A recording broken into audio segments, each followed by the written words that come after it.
Postman, Professor Melly Mel. This is not a glorification or a glamorization. This is an education. You can go anywhere in the world and get a couple of lives, but you come right here to get the truth. Be sure to click the notification bell, like, subscribe, share, drop a comment down below. So when the dope content hit, it'll feel like it's the first and the 15th. Lock the door.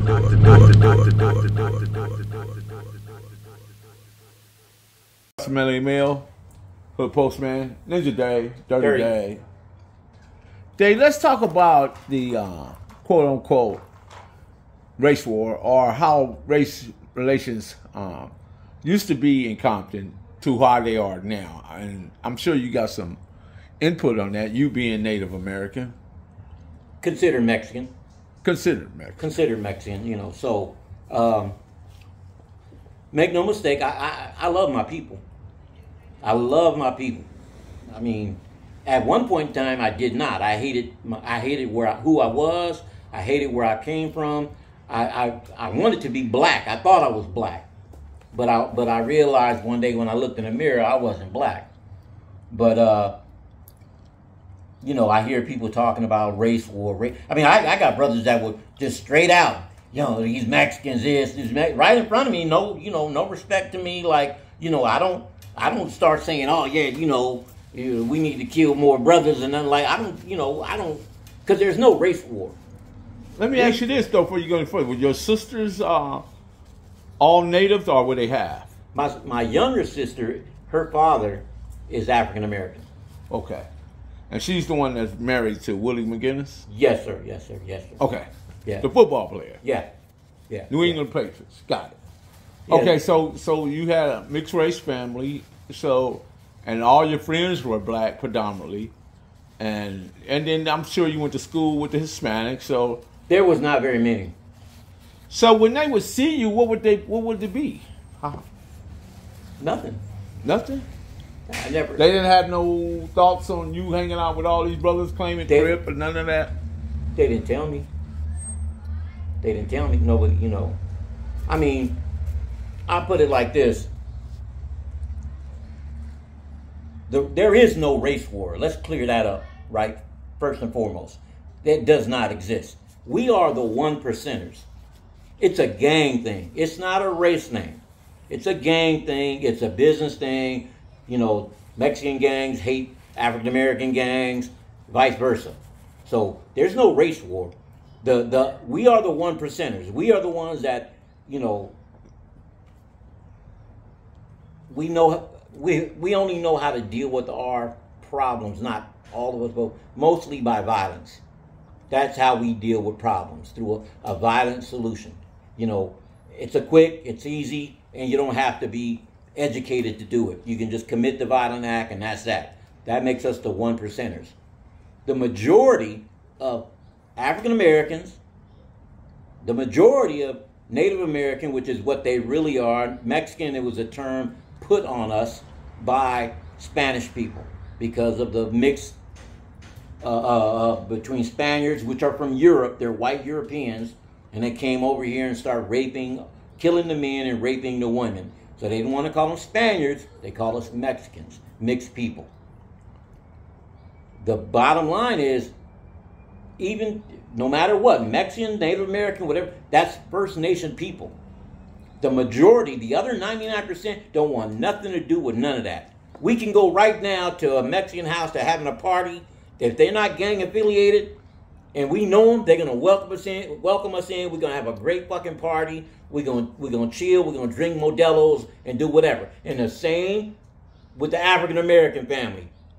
If we had a group of Mexicans go to their house, they're gonna welcome you in, because the other 99% don't want to hear nothing about no race war. It's not a race war. It's a fucking gang thing. And that's all it is. I hate when people call it a race war, Mexican versus black, because it is not.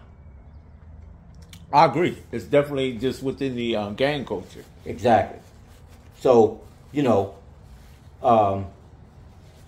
being that we chose to be part of the 1%ers, that's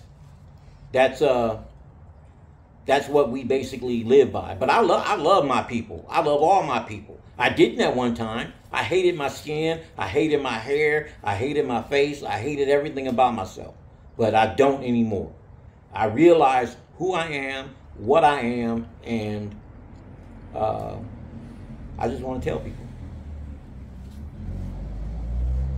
That's awesome, Dave. I mean, you know, because I know you've been through a lot, and over the years, you've seen a lot, especially running around with a bunch of Crips trying to figure it out. But at the same time, you know, things are coming at you, and you had to survive it. You know, what was it like when you went to jail, or were you on the streets, or was you running on the boulevard too? I was on the boulevard. Yeah, I was over there with KVD and all them.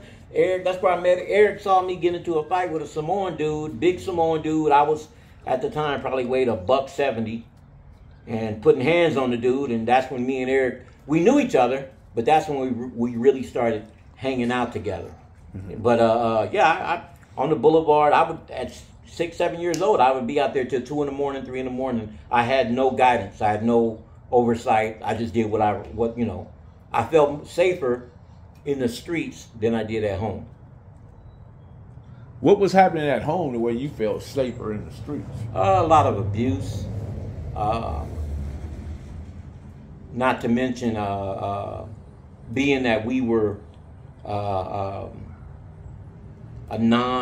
other than my younger brother and sister, non-African American, we got targeted a lot. We got a lot of burglaries. I had we woke up one night and some guys picked up my aunt and was walking out the door with my aunt in his arms. With your aunt? With my aunt. Your aunt? Yeah, he was walking out the door with her. Where are you taking her to? This is what I'm saying. This was a regular occurrence. Somebody broke in our house, would break in. I mean, so was your aunt pretty or something? All my women in my family are pretty. All of them are gorgeous. So he was taking her as his property or something. I guess, yeah.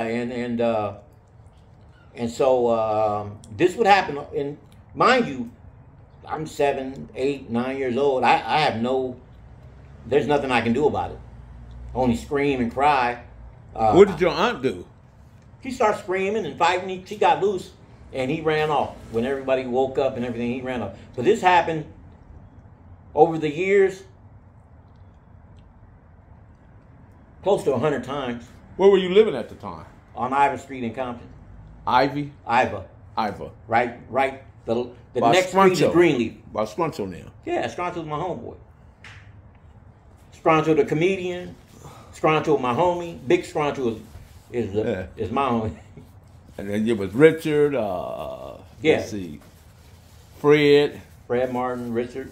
I don't know. Ray, and one more. Carl. Was it? What's the other one's name? The young one. Fred. I think. Bubba. Yeah, Bubba. Yeah. They all, the ones that are still living, they doing good.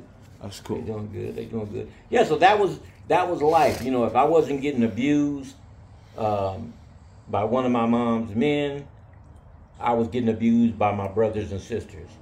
So being at So were you the youngest? No. I was the middle. Okay. That's what kind of prompted me to learn the martial arts. So I would just, instead of going home, I would hang out at Big Time Liquor all night long. And then after a while, I developed a habit of staying up all night. Had a big butcher knife, but I got to the point where I just said, "Fuck it." The next person come in is going to get shanked. But I realized, as long as they thought somebody was up and about, they wasn't going to break in, no matter what. Even though I was a little bitty guy and whatever, you know. But I realized at that point in time that I didn't care that if the person came in and killed me, as long as I was able to protect my brothers and sisters. And I would sit there all night long with the TV on. When I did get home, like by 2:30 in the morning, I'd be sitting in front of the TV for the rest of the night. And this was a everyday thing. Wow. Well, I appreciate it, Dave. That was definitely. We got a little deep. Yeah, we did. We can get deeper. We can get deeper. The pool go down to 18 feet. Okay. It's Olympic. We'll say something for the next time. Yeah. Professor Melly Mill, Ninja Day, Dirty Day. He keep saying. Somebody put that on me, Ninja Dad, because they saw me one time going to the dojo and I had my gear on. Normally I would get at the dojo, and a little kid saw me and said, "Dave, are you a ninja?" And then from that day on, they called me Ninja Dave, and it stuck. Lock the door.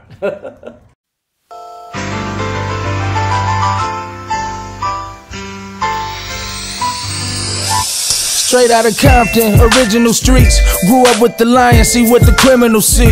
Now he a giant and a pivotal key. Got it down to a science, this the visual streets. He came up with Bullet, he came up with Turtle. Lived life to the fullest, he put it all in the journal. We dodging them bullets, we jumping them hurdles. It's the Hood Postman, we in the streets universal. Hood Postman, Professor Melly Mel. This is not a glorification or a glamorization. This is an education.